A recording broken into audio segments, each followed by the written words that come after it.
Bem, estamos começando mais um Papo Aberto, hoje com uma convidada muito interessante, que é a Mariju Maciel. Tem uma história de vida maravilhosa, incrível, que vai contar um pouquinho dela para nós. Lembrando sempre que nós temos, além do Papo Aberto, temos o Malta Talks, que está além do YouTube, também está agora no Spotify.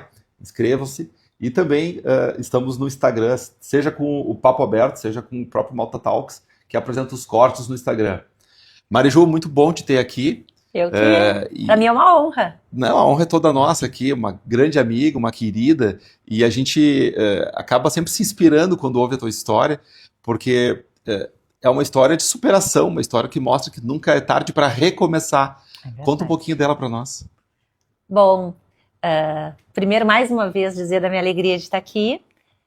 Eu realmente tenho levado sustos da vida, mas sempre entendendo que o velhinho lá de cima dá recados, né? Então, eu vinha de uma profissão como professora de educação física, tive uma fratura de pescoço, entrei numa cirurgia com 5% de chance de sobrevivência, e aqui estou, né? E entendo que Deus simplesmente queria mudar o rumo da minha vida, e às vezes Ele precisa de mudanças radicais, e a gente tem que entender isso, e me trouxe para o direito. Como eu quebrei o pescoço e não pude mais atuar na educação física, vim para o direito e transformei o direito esportivo no meu propósito de vida.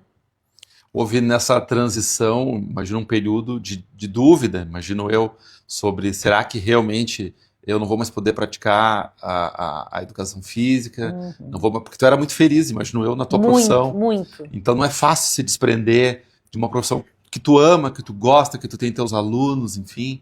Na realidade, eu sempre brinco, assim, quando eu quebrei o pescoço e eu tive o diagnóstico da fratura cervical, o médico entrou na sala e me disse, olha, Mariju, nós vamos entrar na cirurgia, mas existe risco de tetraplegia. E eu, num primeiro momento, tu imagina assim, eu fui atleta, técnica esportiva, e aí o médico te diz, tem risco de tetraplegia. Sim. E eu me lembro perfeitamente disso, eu ter dito para Deus, se for para ficar tetraplégica, eu prefiro morrer. E em 2 segundos veio a imagem dos meus filhos na minha cabeça, e eu disse, eu estava brincando. Sim. Me deixa viva de qualquer jeito. Sim. Nem que seja para ver meus filhos crescerem. Sim, aí fala mais alto o amor de mãe. Exatamente. Então, assim, naquele momento muito forte, eu pensei, o que eu vou fazer da minha vida se isso acontecer? Mas, graças a Deus, tudo certo, eu acordei com todos os movimentos, uma equipe médica maravilhosa, e acabei entendendo que nem sempre na vida a gente pode fazer o que quer. A vida nos traz, é o chavão, né? Te dá o limão, vamos para a limonada. E aí, sim, me afastei da ginástica, mas continuei, na época eu tinha uma escola de ginástica, continuei como proprietária da escola, até entender para que lado a minha vida estava indo. E o direito era uma coisa que tu chegava a sondar? Eu já estava fazendo faculdade, por isso que eu digo que o velhinho lá de cima sabe o que faz. Por um problema profissional na carreira do meu marido à época, eu fui estudar para poder ajudá-lo, e aí de uma hora para outra o direito surge como uma tábua de salvação para aquele momento da minha vida. Tu começa como advogada mais voltada ao esporte.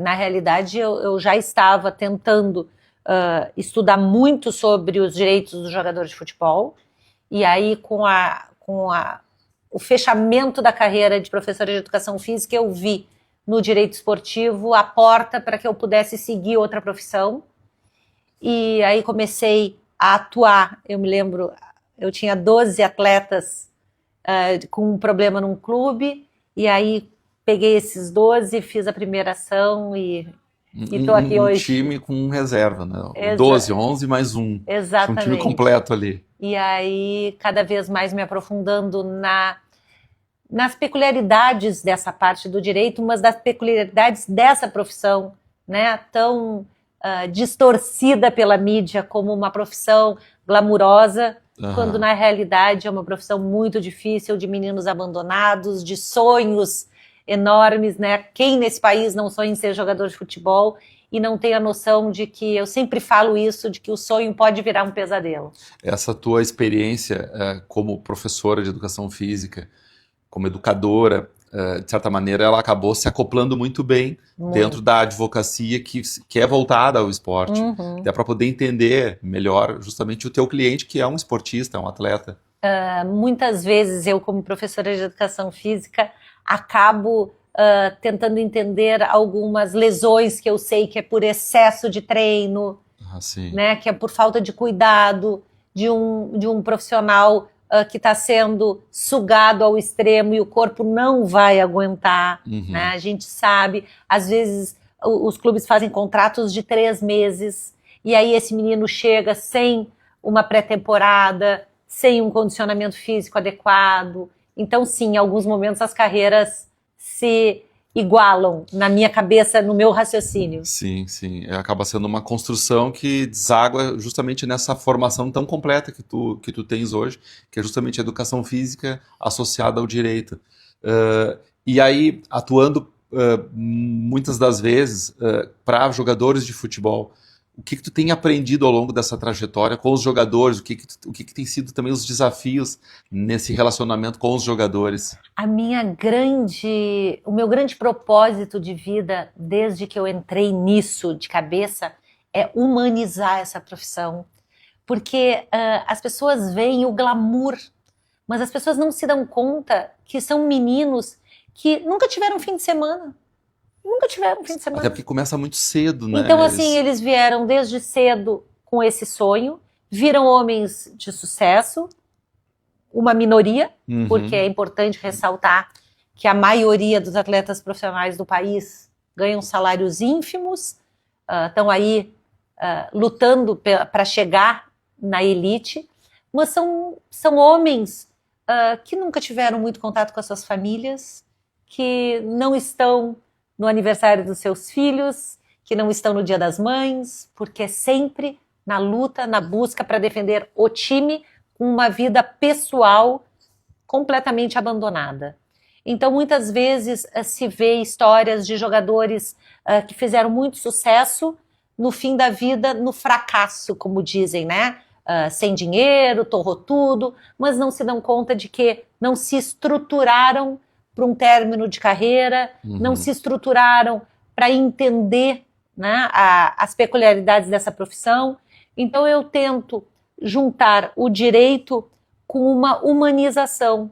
Eu sempre falo para os meninos que eu auxilio na carreira, que nós precisamos ter o plano B, que essa carreira acaba muito cedo.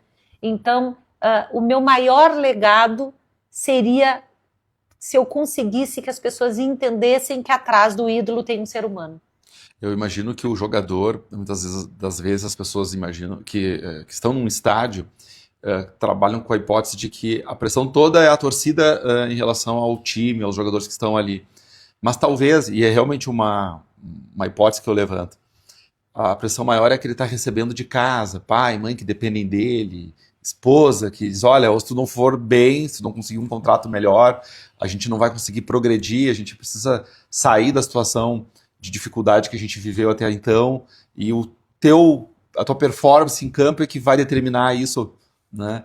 Essa pressão que vem dentro de casa, né? E veja bem, quando eu digo de dentro de casa, a casa que for, né? Ela realmente pode, por vezes, se sobrepor até a pressão da torcida. É que, na realidade, nós temos 2 patamares, né? 2% dos atletas do país deram certo, ganham salários altos, 2%. Nós temos 98% na luta, e na luta com um desemprego anual muito grande. Por que eu te digo isso? Porque a maioria dos atletas do nosso país, ele consegue se empregar durante os campeonatos estaduais, e aí começa a funilar. Nós temos Série A, B, C e D de brasileiro, com duração pequena e que não comporta todos esses atletas que vinham dos estaduais. Então nós temos muitos atletas que ficam desempregados por uma... No final do campeonato, no final do campeonato estadual ele se desemprega. O que acontece com isso? Isso faz com que a gente tenha não só uma pressão pelo emprego, uma luta por aquele lugar, mas uma situação financeira absurda. Sim. Eu agora começam a acabar os campeonatos, eu tenho meninos que jogaram o campeonato inteiro e que não receberam um salário. Ah, Então é a pressão da torcida, eu brinco, é a pressão das contas chegando em casa, é a pressão de uma família que precisa disso. Essa pressão familiar do sonho, eu brinco que quando o menino sai de casa, ele leva consigo todo o sonho dessa família. pois é. Né? É. A gente tem um depoimento muito grande, que eu acho muito forte, do Mário, que era um zagueiro do Grêmio. Eu não sei se tu lembras, o Mário, chamavam ele de Mário Doril, porque em algum momento ele pegou um avião e sumiu, né? E ele disse, eu vim para cá e o meu pai me disse que isso era o meu sonho. Quer dizer, não foi ele que entendeu que Sim. aquilo era o sonho. Ele estava ali por conta Pelo do pai. sonho de uma família, né? Uhum. Então, assim, isso vem muito dos meninos trazerem, que muitas vezes querem desistir e não conseguem, até porque trazem Não o querem sonho frustrar. de uma família Sim. inteira. Mas a pressão, ela é muito ampla. Ela é da família, ela é da torcida, ela é financeira, ela é de um sonho, e tudo isso em um menino que não teve estrutura emocional porque saiu muito cedo de casa. Falta pai, falta mãe, falta educação. Então, o combo é muito grande para um resultado final. Então, eu sempre digo que mesmo os que chegam lá, Uhum. que são ricos financeiramente, Uhum. só são ricos financeiramente. Uhum. Porque são pobres meninos ricos. Uhum. E aí, a nossa luta no escritório é um auxílio jurídico, sim, mas um auxílio também mais amplo. Uhum. Que eles saibam que eles têm onde vir nos momentos mais difíceis da vida. Inclusive, eu tenho casos muito emblemáticos de menino que me liga chorando porque a namorada terminou. E aí eu até me sinto bem feliz, porque Mas é vejo como- que ele sente em mim o Sim. amplo. Não é só uma advogada Exato, que está me atendendo... ligou, o que que houve, doutora? Brigou comigo, eu tô nervoso, o que que eu faço? E isso me acalenta no sentido de que eu consegui entender Uhum. que o escritório não é só um ponto de apoio jurídico, mas uma coisa mais ampla de Que tem acalento. conexão humana mesmo, né? Exatamente. Ah. E é isso que a gente busca.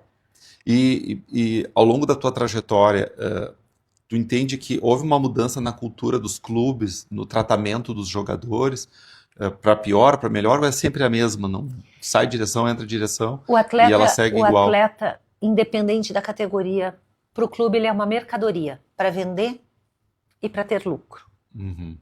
Ele te serve enquanto ele está te dando lucro. Uhum. Se ele deixa de te dar lucro, passa ele adiante. Isso é muito triste, né? Até porque toda uma torcida compactua com isso. Uhum. Eu fui advogada do caso do Ninho do Urubu, Uhum. né? Onde o Flamengo alojou meninos dentro de um container, estes meninos sim, morreram, e o que a gente ouvia do Flamengo era assim, mas por que eu vou indenizar se eu nem sei se ele seria um grande jogador? Sim. Nós não estamos falando em jogadores, nós estamos falando em seres Sim, humanos que não, morreram queimados. Crianças. Então, naquela fala, né, que muitas vezes o Flamengo argumentou para baixar a indenização, que era, eu nem sei se ele vai ser um grande jogador, tu vê que eles são tratados como mercadoria. Ou seja, se ele fosse um grande jogador, ele valeria mais. Uhum. Mas nós estamos falando de adolescentes Sim. que têm valor independente de terem sido, de poderem ter sido grandes atletas ou não. Então, eu não consigo visualizar. O futebol tem um lobby muito grande, uma força política muito grande, os clubes cada vez mais fortes na retirada de direitos desses trabalhadores, porque na realidade o atleta é um trabalhador como qualquer outro. E é um lobby que acaba, muitas das vezes, emplacando dentro do legislativo. Com certeza. Porque no nosso país todo mundo é torcedor, Sim. né? Sim. Todo mundo é torcedor. Sim. E aí se faz uma lei, eu sempre digo que as leis que regem o futebol, elas são feitas para exceção. E toda lei que é feita para exceção, ela é uma lei injusta. Sim. Porque ela faz tendo uma ideia que 2% vai ser beneficiado e os outros 98%. Tu imaginas o seguinte, um atleta hoje, eu vou te dar um exemplo, eu vou fazer uma possibilidade. Um atleta hoje, ele ganha R$2.000, e que é a realidade, para atuar no caçambinha. Uhum. E aí ele vai muito bem nesse campeonato e ele tem uma proposta para jogar no caçambão, ganhando 4 mil. Para ele que ganhava 2, é o dobro. Mas vamos ser mais radicais ainda. Ele ganha 2 e ele vai ganhar 10. Isso é a mudança da vida desse menino. Tu sabe quanto que ele tem que pagar de multa para sair de 2 para 10? Não faço ideia. 2.000 vezes o salário dele. Bah. Então ele tem que pagar 4 milhões. E essas multas são acolhidas no judiciário? Essa multa é acolhida no judiciário. Então, para ele sair de 2 para 10, o clube que quer pagar 10 para ele tem que pagar 4 milhões para este clube. Não vai pagar. Não vai pagar, segue ele ganhando 2 mil. Não vai progredir. Então, a mudança de vida dele não acontece por uma ganância deste clube amparada na lei. E por que essa lei tem 2.000 vezes a remuneração? Porque ela foi feita para o atleta do Flamengo. Ela não foi feita para o atleta do Caçambinha. Porque esse atleta do Flamengo, quem quer comprar é o Real Madrid. E tem cacife para pagar as 2.000 vezes. Só que daí ela é injusta com o Caçambinha, que é a realidade do futebol. Então é muito complexo, é muito difícil. Eu sempre digo que nós somos formiguinhas lutando contra canhões. O sistema é o canhão que mata as formiguinhas, mas eu sigo na luta. Eu acredito que enquanto água mole em pedra dura, tanto bate até que fura. Não, e eu acho que é bem isso aí. Acho que começa justamente com essa tua sensibilidade, essa tua espiritualidade que faz tu ter essa conexão tão nobre com os jogadores. Eu não tenho dúvidas de que tu tá fazendo a tua parte para promover essa mudança. Exatamente. Muita gente me diz, Mariju, não vai adiantar. Eu digo, tá. E aí, o que eu vou fazer? Vou desistir? Não. Eu vou. E é modelo para outros também seguirem. Eu vou. Daqui a pouco, se todo mundo entender... estão tendo mudanças legislativas muito prejudiciais aos atletas. E eu sempre digo, o que acontece? Como tu não consegue mobilizar o grande, o pequeno não pode fazer uma greve. Sim. Porque ele não tem força política. Mas o grande pode. Só que o grande não é afetado, porque ele está ganhando. O grande não quer, não precisa. Então é muito difícil a gente mover essa montanha, mas eu tenho tentado. Faço força, ela não sai do lugar, faço força, ela não sai do lugar. Mas eu chamo mais um, e a gente... Eu tô tentando. Não, e com certeza está sendo notada nesse teu grande movimento, né, nessa tua empreitada. Eu tô fazendo a minha parte. Que é no Brasil inteiro. A Mariju é uma personalidade conhecida e reconhecida em todo o nosso território aí. E talvez até fora, né, Mariju? Talvez porque eu siga incomodando, né? Sim. E que eu segure na mão de mais... Eu era sozinha, hoje eu já tenho mais 2, 3, 4. Quem sabe...